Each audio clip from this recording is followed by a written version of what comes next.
Hello and welcome to what'll be the final build update overview thing for my Ice Nova Frostbolts Hierophant. Nothing has really changed since the last video other than my flasks. I did get a Bottled Faith to drop and I do have a Roomies now. So with those up, I'm setting it 71 block, 38 block, pretty res capped, and I do have a decent amount of regen thanks to the Roomies.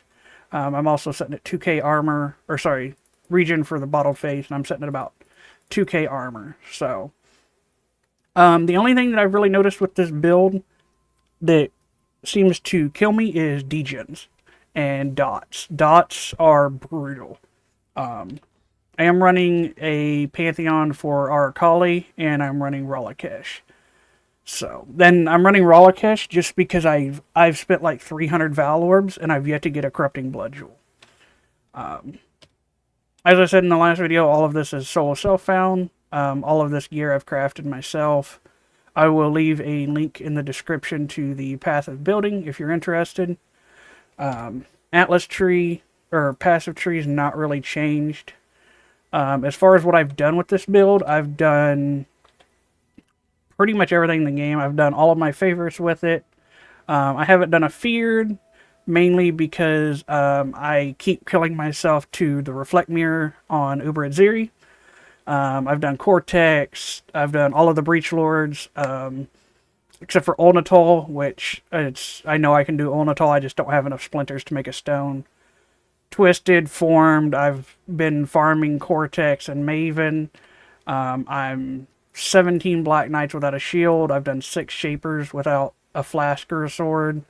Uber Shapers, by the way. The only thing that, like I said, that kills you is the degen. So for Cortex, it's the pulls on the floor. Same for Shaper. Cirrus, just don't stand in his die beam. Or, not the die beam, the meteors. I can tank Shaper's beam pretty easily with Roomies up. So, yeah, it's a great build. If you don't know what it is, everything is based around Archmage. So you stack as much mana as you can, and you do spell damage.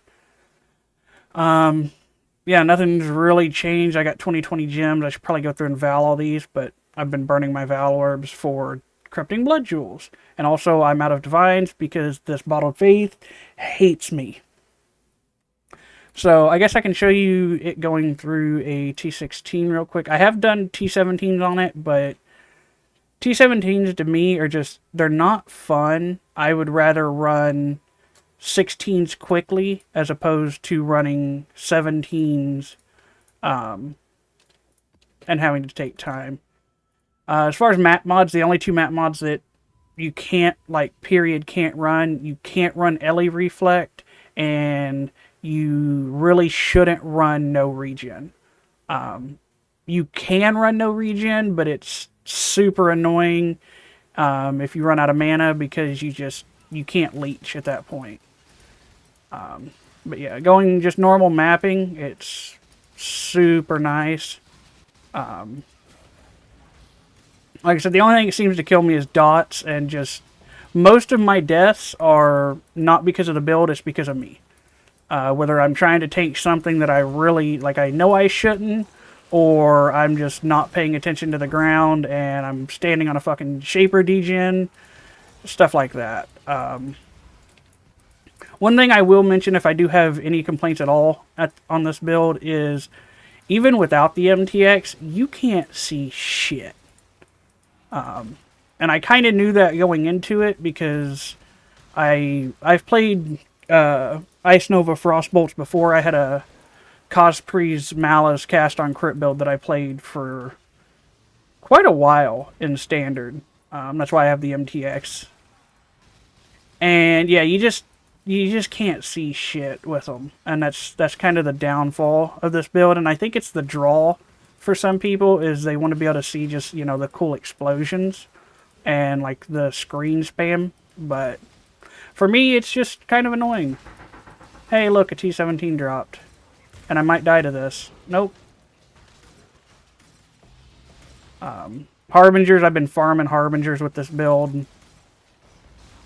you pretty much end up with enough AoE that you can kind of just stand in the middle of shit. I feel like this build would probably be really good for like ritual. I just haven't ran any rituals with it because I can't be bothered. But yeah, picked the worst layout to do this fucking video in. One thing I will mention is the new Transfigured Frost Blink that doesn't have a cooldown. This is super nice. That's one of the better travel skills that they've made. I guess another complaint I would have too would be the whole Katava's Thirst. I think it's Katava's Thirst. I'll have to look in a second. The helmet that triggers this, that's triggering Frostbolts there. Sometimes you just get unlucky and you roll a 50%, because it's 50% chance to cast or trigger Socket of Spells when you cast. And sometimes you just get super unlucky and it doesn't trigger.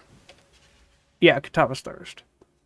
Yeah, even though I'm spending, you know, how much ever mana, 154 mana a cast, sometimes you just get super unlucky and it doesn't cast and you are standing there looking like a dumbass. Because the main damage from the build is the cast speed that you have and the fact that they overlap. So you can see how they're overlapping on the Frostbolts. That's where the majority of your damage comes from in this build.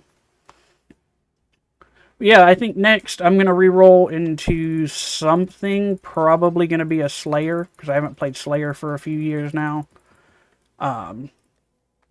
Yeah, I did a 5-way Legion, nothing dropped. I've done a couple Cirruses, I've done a couple carries for a friend of mine. Even though, yes, I did say I've solo self-found everything, I am in softcore trade just because I like playing with a friend of mine, so. But yeah, I've done carries for him. I've done Cortex, Maven. I'm sure if you're playing this in trade, this build's going to be just fucking wackadoodles damage.